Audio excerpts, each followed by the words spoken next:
Assalamualaikum warahmatullahi wabarakatuh. Perkenalkan, nama saya Wafika Nurul Iza dari Prodi Pendidikan Agama Islam, Institut Agama Islam Nahdlatul Ulama, kelas 2A dengan nomor induk mahasiswa 201168566. Di sini saya akan mengulas sebuah artikel guna untuk memenuhi tugas ilmu pengetahuan Islam yang diampu oleh Bapak Agus Halim Hamidi, SPDI. Kali ini saya akan mengulas sebuah artikel yang berjudul Pengaruh COVID-19 terhadap penerapan pendidikan karakter dan pendidikan Islam. Penelitian ini menggunakan metode kualitatif dengan studi literatur atau dokumen dari berbagai sumber, baik dari media cetak maupun media internet. COVID-19 adalah penyakit menular yang disebabkan oleh jenis coronavirus yang baru ditemukan.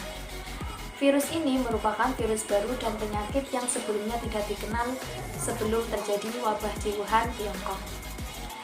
Untuk gejala-gejala COVID-19 yang paling umum adalah demam, rasa lelah, dan batuk kering. Beberapa pasien mungkin mengalami rasa nyeri dan sakit, seperti sakit tenggorokan, pilek, dan hidung tersumbat. Sedangkan pengertian pendidikan karakter adalah karakter dapat diartikan sebagai sifat manusia pada umumnya, di mana manusia mempunyai banyak sifat yang tergantung dari faktor kehidupannya sendiri. Kemudian untuk pendidikan karakter sendiri, yaitu pendidikan yang didasarkan pada nilai-nilai etika, inti berakar dalam masyarakat yang demokratis, khususnya penghargaan, tanggung jawab, kepercayaan, keadilan, kejujuran, kepedulian, kemasyarakatan, kebajikan, dan kewarganegaraan. Pendidikan karakter juga mengacu dalam proses penanaman nilai berupa pemahaman-pemahaman, tata cara merawat dan menghidupi nilai-nilai itu, serta bagaimana seorang siswa memiliki kesempatan untuk dapat melakukan nilai-nilai tersebut secara nyata. Gejala yang dialami biasanya bersifat ringan dan muncul secara bertahap. Beberapa orang yang terinfeksi virus tersebut tidak menunjukkan gejala apapun dan tetap merasa sehat.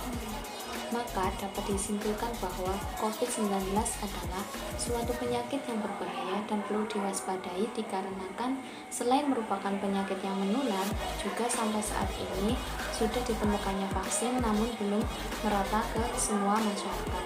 Sehingga melaksanakan anjuran dari pemerintah selaku pembuat kebijakan adalah hal terbaik yang bisa dilakukan. Pendidikan karakter bertujuan untuk membentuk kepribadian seseorang agar berperilaku jujur, baik dan bertanggung jawab, menghormati dan menghargai orang lain, adil, tidak diskriminatif, pekerja keras, dan karakter-karakter unggul lainnya. Membiasakan dan mempraktikkan secara nyata dalam kehidupan sehari-hari akan sangat membantu tercapainya tujuan dari pendidikan karakter. Maka, dari uraian tersebut dapat disimpulkan bahwa pendidikan budi pekerti, pendidikan watak, pendidikan moral, pendidikan nilai yang dilakukan secara sadar, sistematis dan ditujukan agar kemampuan seseorang atau peserta didik dapat berkembang sehingga bisa memutuskan dan mempraktikkan kebaikan dalam kesehariannya seperti bertanggung jawab, jujur, bekerja keras, dan menghormati orang lain. Nah, semua tersebut merupakan pengertian dan tujuan dari pendidikan karakter. Sedangkan pendidikan Islam menurut Ahmad Marimba adalah bimbingan atau pimpinan secara sadar oleh pendidik terhadap perkembangan jasmani dan rohani peserta didik menuju terbentuknya kepribadiannya yang utama atau insan kamil. Maka pendidikan Islam dapat disimpulkan bahwa bimbingan yang diberikan oleh seseorang kepada seseorang agar ia berkembang secara maksimal sesuai dengan ajaran Islam. Dalam pengertian lain, pendidikan Islam merupakan penataan individual dan sosial yang dapat menyebabkan seseorang tunduk taat pada Islam dan menerapkannya secara sempurna di dalam kehidupan individu dan masyarakat. Pendidikan Islam juga merupakan kebutuhan mutlak untuk dapat melaksanakan Islam sebagaimana yang dikehendaki oleh Allah Subhanahu wa Ta'ala. Maka pendidikan Islam ialah menanamkan akhlak yang mulia di dalam jiwa anak dalam masa pertumbuhannya dan menyiraminya dengan air petunjuk dan nasihat, sehingga akhlak itu menjadi salah satu kemampuan jiwanya, kemudian buahnya berwujud keikhlasan, kebaikan, dan cinta bekerja untuk kemanfaatan tanah air. Untuk tujuan pendidikan Islam secara teoritis dibagikan menjadi dua. Yang pertama, tujuan keagamaan. Maksud dari tujuan tersebut adalah pendidikan Islam penuh dengan nilai rohaniah Islamiyah dan berorientasi kepada kebahagiaan hidup di akhirat. Maka tujuan tersebut dapat difokuskan pada pembentukan pribadi muslim yang sanggup melaksanakan syariat Islam melalui proses pendidikan spiritual menuju makrifat kepada Allah. Kemudian yang kedua yaitu keduniaan. Maksud dari tujuan keduniaan yaitu faktor hidup duniawi menjadi orientasinya. Dengan orientasi kepada nilai Islami itu, tujuan pendidikan Islam tidak kosong dari nilai ketuhanan dan kemanusiaan. Maka pendidikan karakter secara tersirat sebenarnya telah ada pada konsep pendidikan Islam. Pendidikan karakter merupakan ruh daripada pendidikan Islam. Maka pendidikan Islam hakikatnya adalah kegiatan untuk membentuk anak didik menjadi manusia yang berkarakter atau bernilai, memiliki akhlak yang mulia sehingga menjadi manusia yang diridhoi oleh Allah Subhanahu wa Ta'ala. Untuk faktor-faktor yang mempengaruhi karakter dapat dibedakan menjadi dua, yaitu faktor internal dan faktor eksternal. Untuk faktor internal sendiri, yang pertama adalah insting atau naluri. Manusia sebelum melakukan setiap perbuatan atau aktivitasnya, pastinya akan digerakkan oleh insting atau naluri. Setiap manusia yang lahir ke dunia dibekali oleh Allah Subhanahu wa Ta'ala dengan insting atau naluri. Dampak insting atau naluri tersebut tergantung pada penyalurannya. Naluri dapat menjerumuskan manusia pada kehinaan, tetapi dapat juga mengangkat kepada derajat yang tinggi. Jika naluri disalurkan kepada hal yang baik dengan ketuntunan kebenaran, maka insting atau naluri berkaitan erat dengan akal manusia, sehingga tidaklah salah bahwa makhluk paling sempurna ciptaan Allah Subhanahu wa Ta'ala adalah manusia yang memiliki akal dan nafsu. Yang kedua yaitu kebiasaan atau adat. Salah satu faktor penting dalam tingkah laku manusia adalah kebiasaan, karena sikap dan perilaku yang menjadi akhlak atau karakter sangat erat sekali dengan kebiasaan. Yang ketiga, kemauan atau kehendak. Kemauan adalah salah satu kekuatan yang berlindung di balik tingkah laku dan merupakan kekuatan yang mendorong manusia dengan sungguh-sungguh untuk berperilaku. Sebab dari kehendak itulah menjelma suatu niatan yang baik dan yang buruk. Selanjutnya yaitu suara hati atau suara batin. Di dalam diri manusia terdapat suatu kekuatan yang sewaktu-waktu memberikan peringatan atau isyarat.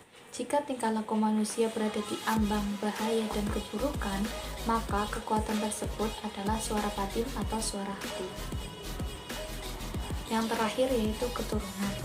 Keturunan merupakan suatu faktor yang dapat mempengaruhi perbuatan manusia. Adapun sifat yang diturunkan oleh orang tua terhadap anaknya itu bukan sifat yang tumbuh dengan matang karena pengaruh lingkungan, adat, dan pendidikan, melainkan sifat-sifat bawaan sejak lahir. Untuk faktor eksternal terbagi menjadi dua, yaitu pendidikan dan lingkungan. Untuk yang pendidikan mempunyai pengaruh yang sangat besar dalam pembentukan karakter seseorang. Pendidikan ikut mematangkan kepribadian manusia sehingga tingkah lakunya sesuai dengan pendidikan yang telah diterima seseorang, baik pendidikan formal, informal, maupun non-formal. Yang kedua yaitu lingkungan. Salah satu aspek yang turut memberikan saham dalam terbentuknya corak sikap dan tingkah laku seseorang adalah faktor lingkungan, di mana seseorang berada. Lingkungan artinya sesuatu yang melingkupi tubuh yang hidup, meliputi tanah, udara. Sedangkan lingkungan manusia adalah apa yang melingkupi manusia dalam arti seluas-luasnya. Masuk dalam pembahasan yaitu pengaruh COVID-19 terhadap penerapan pendidikan karakter dan pendidikan Islam.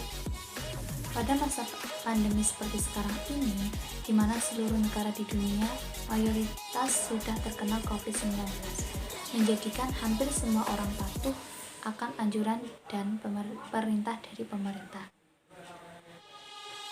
Islam merupakan agama yang mengatur seluruh aspek kehidupan manusia untuk mengatur kemakmuran di bumi guna menuju kebahagiaan dunia dan akhirat. Sebagai seorang muslim, perintah untuk berperilaku bersih dan sehat sebenarnya sudah ada dalam sumber ajaran Al-Quran dan Al-Hadis. Dalam Islam juga terdapat aturan untuk seluruh aspek kehidupan manusia, mengatur kemakmuran di bumi guna menuju kebahagiaan dunia dan akhirat. Salah satu penunjang kebahagiaan tersebut adalah dengan memiliki tubuh yang sehat. Sehingga dengan tubuh yang sehat, manusia dapat beribadah dengan lebih baik kepada Allah Subhanahu wa Ta'ala. Agama Islam sangat mengutamakan kesehatan atau lahir dan batin dan menempatkannya sebagai kenikmatan kedua setelah iman. Oleh karena itu, kita diwajibkan untuk menjaganya. Tubuh sehat dapat mendukung kita melakukan ibadah dengan sempurna dan menghindarkan dari ancaman dari penyakit. Saat ini, dengan kejadian mewabahnya COVID-19, membuat semua orang tersadar dan menerapkan perintah tersebut. Dalam ajaran Islam terdapat dua kenikmatan yang telah dikaruniakan oleh Allah Subhanahu wa Ta'ala kepada hambanya dan sering dilupakan oleh manusia, yaitu nikmat sehat dan nikmat waktu luang. Sungguh sangat merugi seorang hamba ketika tidak mensyukuri atas apa yang telah Allah berikan kepadanya. Perihal batuk dan bersin pun menjadi perhatian bagi seluruh dunia saat ini. Penularan virus COVID-19 melalui tetesan pernapasan yang dihasilkan saat seseorang bersin dan orang lain menghirupnya. Virus dapat menular saat tangan menyentuh permukaan yang telah terkontaminasi. Penularan virus corona yang sangat mudah menyebabkan masyarakat yang harus waspada terhadap lingkungan sekitar. Hal tersebut mempengaruhi karakter seseorang dalam menyikapi wabah COVID-19. Maka, ahli mengelompokkan faktor yang mempengaruhi karakter ke dalam dua bagian, yaitu faktor internal dan eksternal. Dari kelima faktor internal yang mempengaruhi karakter, terdapat 4 faktor yang sekarang ini telah dilakukan oleh seseorang yang terdampak COVID-19, yaitu insting atau naluri, kebiasaan, kemauan, dan suara hati. Faktor yang pertama adalah naluri atau insting. Insting seseorang akan sangat tajam ketika menghadapi suatu permasalahan, apalagi jika berhubungan dengan keselamatan jiwanya. Faktor yang kedua adalah kebiasaan. Seseorang menjaga kebersihannya, khususnya dalam hal mencuci tangan dengan sabun serta memakai masker, sangat terlihat ketika mewabahnya COVID-19. Faktor yang ketiga adalah kemauan. Kemauan seseorang di saat wabah COVID-19 adalah sama, yaitu keinginan untuk bisa kembali kepada kehidupan yang normal seperti sedia kala. Dan faktor yang terakhir adalah suara hati seseorang. Suara hati adalah kunci dari ketiga faktor di atas, karena dengan suara hati atau batin, seseorang tidak akan mudah untuk dipengaruhi oleh orang lain. Contoh suara hati di saat COVID-19 adalah ketika seseorang menuju dua pilihan di antara naik kereta api yang sangat penuh dan banyak penumpang yang tidak menggunakan masker dengan naik mobil taksi yang supirnya telah memakai masker. Jadi dapat disimpulkan bahwa dengan kejadian mewabahnya penyakit menular COVID-19 ini terdapat pengaruh terhadap pendidikan karakter dan pendidikan Islam. Terdapat hikmah dengan kejadian COVID-19 ini, yaitu dalam membantu seseorang untuk bisa mengingat kembali dan menerapkan pendidikan karakter dan pendidikan Islam yang mana telah banyak terlupakan. Pendidikan karakter dan pendidikan Islam tersebut diantaranya ada meliputi etika ketika bersin, batuk, menguap, berbicara, menjaga kebersihan dan kesehatan. Bagi orang yang beriman dan bertakwa akan melihat bahwa terdapat peringatan Allah di dalam mewabahnya COVID-19 ini. Peringatan bagi hambanya agar yang beriman dan bertakwa semakin meningkat iman ketakwaannya. Dan bagi yang lupa bisa mengingat dan menyadari kesalahan serta memperbaikinya.